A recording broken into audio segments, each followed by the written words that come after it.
नीयत सच्ची हो तो पूरी कायनात आपके हक में खड़ी हो जाती है। ਮਾਨ ਸਰਕਾਰ ਨੇ ਨਹਿਰੀ ਪਾਣੀ ਦੀ ਸਮੱਸਿਆ ਨੂੰ ਨਜਿੱਠਣ ਵਾਸਤੇ ਬਹੁਤ ਵਧੀਆ ਕੰਮ ਕੀਤੇ ਆ। ਸਾਡੇ ਖੇਤਾਂ ਨੂੰ ਪਾਣੀ ਪੂਰਾ ਲੱਗਣ ਲੱਗ ਪਿਆ ਜੀ। माजा, मालवा, दुआबा और पुआध के इलाके दुआएं दे रहे हैं।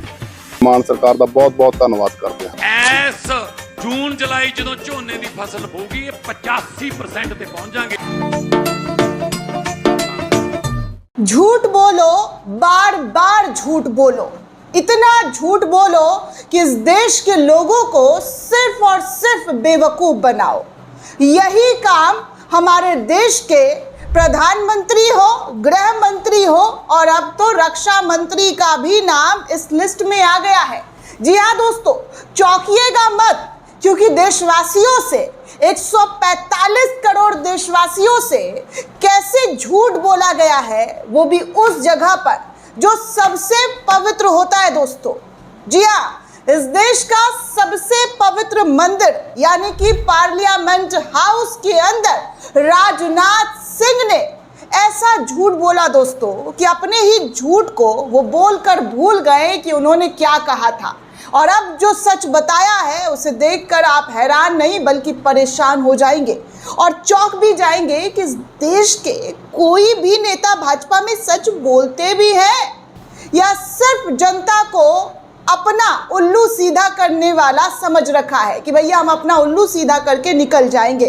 कुर्सी मिली, बहुत बढ़िया, हम पावर में हैं, हम सत्ता में हैं, हमने ये कर दिया, हमने देश का एकदम यहाँ से वहाँ तक पहुँचा दिया। लेकिन दोस्तों अब जो झूठ बोला है ना, उस झूठ को देशवासी कभी माफ़ नहीं करेंगे। आप माफ़ नहीं करिएगा, वो शहीद परिवार कभी माफ़ नहीं करेगा जिसके बेटे ने, जिसके सपूतों ने इस देश के प्रति अपनी जिम्मेदारी निभाते हुए इस देश के नागरिकों के लिए सुरक्षा देने के लिए, जी हाँ, इस देश के नागरिकों को सुरक्षा पहुंचाने के लिए अपनी जान की परवाह किए बिना शहीद हो गए। उन शहीदों के बारे में झूठ बोल दिया गया। शर्म आनी चाहिए ऐसे लोगों को, ऐसे नेताओं को कि कितना झूठ बोलेंगे। हर बार इनके आंकड़े अलग होते हैं, हर बार इनका कहा और किया हुआ अलग होता है और अब तो इनकी बोली भी अलग हो रही है। पहले क्या कहते थे और अब क्या कह रहे हैं, उनमें ज़मीन और आसमान का फ़र्क है। पूरी धरती हिल जाएगी कि कोई इतना झूठ कैसे बोल सकता है, कोई इतना झूठ कैसे बोल सकता है। अपने आप को बड़ा दिखाने के लिए लोगों के सेंटिमेंट के साथ खिलवाड़ किया जा रहा है, लोगों के इमोशंस की धज्जियां उड़ाई जा रही है दोस्तों। और उस धज्जिया को कौन उड़ा रहा है, तो इस देश के रक्षा मंत्री, इस देश के गृह मंत्री, प्रधानमंत्री, ये सब कुछ इस तरीके की चीज़ें कर रहे हैं। पिछली सरकार को कोसते थे ना, आपकी सरकार तो उससे भी गई गुजरी साबित हुई है। अब ये मत कहिएगा कि जनता आप पर भरोसा करती है। अब तो मुझे भी भरोसा डगमगाने लगा है कि वाकई आप लोग जीतते भी हैं या फिर कुछ और होता है, क्योंकि जो चीज़ें नज़र आती है उस चीज़ों को दोस्तों देखकर समझकर एहसास होने लगता है कि इस देश के नेता कभी तो सच बोलेंगे, कभी तो सत्य आकर लोगों के सामने कहेंगे कि भैया हमने सच कहा है, हमने सच्ची बातें बताई है। लेकिन नहीं, ये कहाँ बोल पाएंगे, इनसे कहाँ ये सब चीज़ें होती है। ये बस लोगों को सिर्फ और सिर्फ मनगढ़ंत कहानियाँ और अपने मन मुताबिक चीज़ें बताकर अपनी नैया पार लगाने की कोशिश करते हैं ताकि इनकी कुर्सी सत्ता में बनी रहे और इनका जय जयकार हो। क्योंकि ये लोग ऐसा ऐसा विकास कर रहे हैं, ऐसा ऐसा झूठ बोल रहे हैं जो लगातार देश के सामने आ रहा है। चलिए आपको सबसे पहले राजनाथ सिंह का ये बयान सुना देती हूँ, जहाँ पर ये देश को झूठ और गुमराह कैसे करते हुए नजर आए और जिसको विपक्ष और तमाम लोगों के ज़रिए वीडियो शेयर करते हुए क्या क्या कहा जा रहा है वो भी आपके सामने रखूंगी एक एक कर।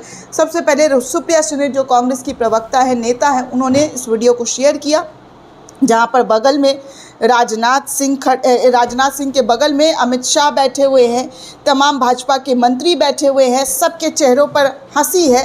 लेकिन आपको पता है अब मोदी सरकार ने ऑपरेशन सिंदूर में शहीद हुए सैनिकों के नामों को साझा कर रही है। Subedar major Pavan Kumar army, rifleman Sunil Kumar Vir Chakra army, lance Naik Dinesh Kumar army, aviation technician Murli Naik army, Havildar Sunil Kumar Singh army, sergeant Surendra Kumar Vayu medal air force. इसका मतलब आप समझ रहे हैं दोस्तों, ये सारे लोग ऑपरेशन सिंदूर के समय शहीद हुए थे।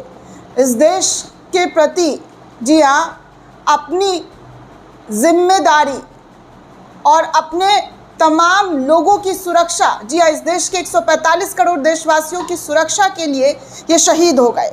और पता है, राजनाथ सिंह ने बतौर रक्षा मंत्री 28 जुलाई को भरी संसद भवन में झूठ बोला था। 28 जुलाई 2025 की बात करें दोस्तों, भरी सदन में झूठ बोला था कि एक भी क्षति नहीं हुई है, यानी कि ऑपरेशन सिंदूर के दौरान एक भी सैनिक, एक भी लोग शहादत नहीं पाए हैं। संसद में जानबूझकर कैसे गुमराह इन लोगों के जरिए किया गया, अब आपके सामने है दोस्तों। अब ये सदन की अवमानना है, क्या है, इन पर मुकदमा, इन पर कार्रवाई होगी या नहीं होगी मुझे नहीं पता, लेकिन विपक्ष के लोग कह रहे हैं कि ये सदन की अवमानना और ब्रेंच ऑफ पार्लियामेंट प्रिविलेज के साथ उन शहीदों को कितना बड़ा अपमान किया गया है, जिसकी शहादत को इस सरकार ने अपनी फर्जी छवि के चक्कर में संसद में नकार दिया है। लानत है ऐसे लोगों पर, इस तरीके की बातें सुप्रिया सुनीत के जरिए कही जा रही है। बाकी देखिए, एक और ने इस वीडियो को शेयर किया और बताया कि देश की संसद में झूठ बोला गया कि ऑपरेशन सिंदूर में भारत का एक भी जवान शहीद नहीं हुआ। अब इसी ऑपरेशन सिंदूर में शहीद होने वाले 6 सैनिकों के नाम जो है सार्वजनिक किए गए हैं, जिनके नाम मैंने आपको बता दिए। सूबेदार major Pavan Kumar, rifleman Sunil Kumar, loans Naik Dinesh Kumar, aviation technician Murli नायक, हवलदार सुनील कुमार सिंह, सार्जेंट सुरेंद्र कुमार, जिनके बेटे देश के लिए शहीद हो गए। उन्हें कैसा महसूस हुआ होगा जब अपनी पीठ ठोकने के लिए उनकी शहादत को नकार दिया गया, जब अपने आप को बड़ा दिखाने के लिए उनकी शहादत को भुला दिया गया, उनकी शहादत पर कोई चर्चा नहीं हुई। सोच सकते हैं दोस्तों इन परिवार वालों पर क्या गुजरा होगा। सोचिए, इन लोगों ने हम लोगों की जान को बचाने के लिए, सुरक्षा देने के लिए अपनी जान की बलि दे दी, शहादत पा गए और उनकी शहादत को याद तक नहीं किया गया, झूठ बोल दिया गया। और अब ये शहादत के नाम शेयर करके बता रहे हैं कि इतने लोग ऑपरेशन सिंदूर के दौरान शहीद हुए थे। बाकी देखिए, एक और यूज़र है पत्रकार, वो लिखते हैं, सरकार ने पहली बार स्वीकार किया कि मई 2025 में ऑपरेशन सिंदूर के दौरान 6 जवान शहीद हुए थे, जबकि ऑपरेशन सिंदूर के बाद रक्षा मंत्री राजनाथ सिंह ने भरे संसद में ये देश को बताया था कि देश को किसी प्रकार की कोई क्षति नहीं पहुंची है। देश के लिए कुर्बानी देने वालों के नाम छुपाए जा रहे हैं दोस्तों, इससे बुरा और क्या हो सकता है। भारत माता की रक्षा करने वालों को सरकार सम्मान भी नहीं दे सकती है, क्योंकि इनको अपना पीठ थपथपाना है, इनको अपने आप को बड़ा दिखाना है। तभी ये इस तरीके का झूठ देश के सामने परोसते हुए नजर आ रहे हैं। सोचिए, इतना झूठ कोई कैसे बोल सकता है, इतना फरेब कोई कैसे कर सकता है कि शहीद हुए जवानों को शहादत देना ना पड़े, इसीलिए देश से झूठ बोल दिया कि कोई क्षति नहीं हुई। ट्रंप के सामने तो झूठ नहीं बोला गया, ट्रंप के सामने तो सीना नहीं चौड़ाया गया। जब ट्रंप ने कहा कि हमने रुकवाया है, हमने ये वॉर ख़त्म करवाया है, हमने बिजनेस व्यापार का धमकी दिया है, तब जाकर ये वॉर रुका है। एक बार नहीं बल्कि कई बार इस बात का जिक्र ट्रंप ने खुले मंच से किया, लेकिन मजाल हो कि मोदी सरकार या उनके किसी भी मंत्री ने मुख खोल कर ट्रंप की बातों को नकारा हो। नहीं नकारा गया, बस चुपचाप सुनते रहे। और गोदी मीडिया वाले G7 समिट में मोदी और ट्रंप के बॉडी लैंग्वेज को बता रहे थे। अब ये गोदी मीडिया पूछेगी कि भैया आपने देशवासियों से झूठ क्यों कहा, क्यों झूठ कहा, इसकी ज़रूरत क्या पड़ी थी कि आप इतना झूठ बोल दें। आगे देखिए, एक और कांग्रेस के नेता पवन खेड़ा है, उन्होंने लिखा सिर्फ 2 ही संभावनाएं हैं। या तो रक्षा मंत्री राजनाथ सिंह ने जब संसद को संबोधित किया तो उनको ये जानकारी नहीं थी कि 6 सैनिक शहीद हो चुके हैं। यदि ऐसा है तो उस समय मंत्री पर गंभीर प्रश्न चिन्ह होने चाहिए, जिसे उसी मंत्रालय के मामलों की जानकारी नहीं है जिसका वो नेतृत्व कर रहे हैं, या फिर उन्हें सच्चाई मालूम थी, इसके बावजूद उन्होंने संसद को गुमराह किया। ये उससे भी अधिक गंभीर है, क्योंकि इससे ये सिद्ध होता है कि ये सरकार लोकतंत्र के मंदिर में शपथ के साथ साथ देश से झूठ भी बोलती है। जो भी सच हो, कुछ तथ्य नहीं बदलते। हमारे 6 वीर जवानों ने कर्तव्य निभाते हुए सर्वोच्च बलिदान दिया है, लेकिन उनके बलिदान को छिपाया गया, उन्हें वो सम्मान और मान्यता नहीं दी गई जिसके वो असली हकदार थे, और उनके परिवारों से वो पारदर्शिता भी छीन ली गई जिसकी वो अपेक्षा रखते थे। ये हमारे सैनिकों का अपमान है और कोई भी सच्चा देशभक्त इस पर मौन या संतुष्ट नहीं रह सकता है। सोचिए, एक ने ये भी लिखा, कुंठा नाथ सिंह के जुबान का भरोसा ही नहीं। अमेरिका द्वारा हमारे 3 नाविक मारे गए, एक बयान तक नहीं दिया इन्होंने बतौर रक्षा मंत्री रहते हुए। क्या ही कहा जाए दोस्तों, इतना झूठ ये सरकार में बोला जाता है कि इनके झूठ को लेकर अगर कोई सवाल खड़ा करे तो उन्हें ही गद्दार और पता नहीं क्या क्या कहना शुरू कर दिया जाता है।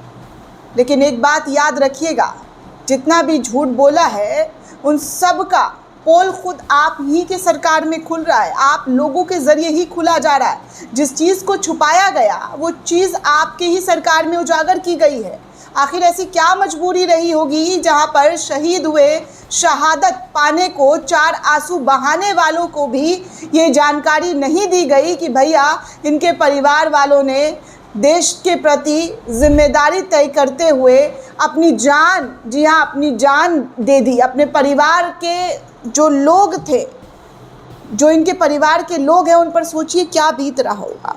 खैर, एक और कहानी है, एक और स्टोरी है, ये भी सुनते जाइए, क्योंकि गरीबों के लिए 5 किलो वाले LPG गैस सिलेंडर पर सरकार तो चंद 100 रुपये की सब्सिडी देती ही नहीं, और यहाँ केंद्रीय कृषि राज्य मंत्री को कृषि मंत्रालय से अपनी कुकुम्बर फार्मिंग के लिए, यानी कि खीरे की खेती के लिए 99.3 लाख रुपए की सब्सिडी मिल गई। इंडियन एक्सप्रेस की ये ताज़ा रिपोर्ट छपी है, जहाँ पर आप स्क्रीन पर ये देख सकते हैं कि कैसे मोदी जी के यशस्वी कुशल नेतृत्व में मंत्री जी ने खुद को 1 करोड़ की सब्सिडी दे दी। मनमोहन सिंह ऐसे लोगों को निकाल फेंकते थे, इसलिए वो बुरे प्रधानमंत्री थे, ऐसा लोगों के ज़रिए लिखा जा रहा है। मोदी जी ऐसी हर चोरी पर मोटी खादी का पर्दा डाल देते हैं, क्योंकि वो इतने ईमानदार हैं कि बताओ कितने ईमानदार हैं। जी हाँ, क्या बताऊँ कि कितने ईमानदार हैं। ट्विटर पर भक्त 2 रुपये में आपको दिन भर बताते हैं कि मोदी राज में घोटाले नहीं होते हैं, घोटाले रोज़ होते हैं, फिर उसके संज्ञान और कार्रवाई भी घोटाले में ही चले जाते हैं। अगर राजा चोरी करने का अपराधी ही, जी हाँ, अगर राजा चोरी करने को अपराध ही ना माने तो दरबारियों और चमचों को मजबूरी में कहना पड़ता है कि हमारे समाज में कोई चोर है ही नहीं। सोचिए, यूनियन मिनिस्टर जो है 99 लाख रुपए का अपने खीरे के खेती के लिए सब्सिडी ले लेते हैं, और इस देश के किसान, गरीब मजदूर, उनको सब्सिडी के नाम पर कुछ मिलता नहीं है। चप्पल घिस जाती है, एक लोन तक लेने में ज़िंदगी ख़त्म हो जाती है, लोन चुकाने में। और यहाँ पर ऐशो आराम से कभी CM, कभी फलाना, कभी ढिमकाना, कभी ये, कभी वो, दिस डैट, ऐसी तमाम चीज़ें अक्सर देखने सुनने को मिल रही है। लेकिन फिर भी सब चुप है। सबकी चुप्पी बताती है कि प्रधानमंत्री नरेंद्र मोदी जो है बहुत अच्छी राजनीति कर रहे हैं। समझे दोस्तों, बहुत अच्छी राजनीति हो रही है। ऐसी राजनीति देखिए, सुनिए, समझिए कि ये लोग देश को कितना बेवकूफ़ बनाते हैं, देश के लोगों को कितना बेवकूफ़ बनाते हैं। इसके लिए शहीद हुए जवानों की भी, जी हाँ, बलिदान को याद नहीं किया जाता है। ये है हमारे इस देश की महान सरकार, महान नेतृत्व वाली सरकार। दोस्तों, ये पूरी रिपोर्ट आपको कैसी लगी हमें कमेंट करके ज़रूर बताइएगा। साथ ही साथ चैनल को ज़्यादा से ज़्यादा लाइक, शेयर और सब्सक्राइब करना बिल्कुल भी ना भूलें। शुक्रिया दोस्तों।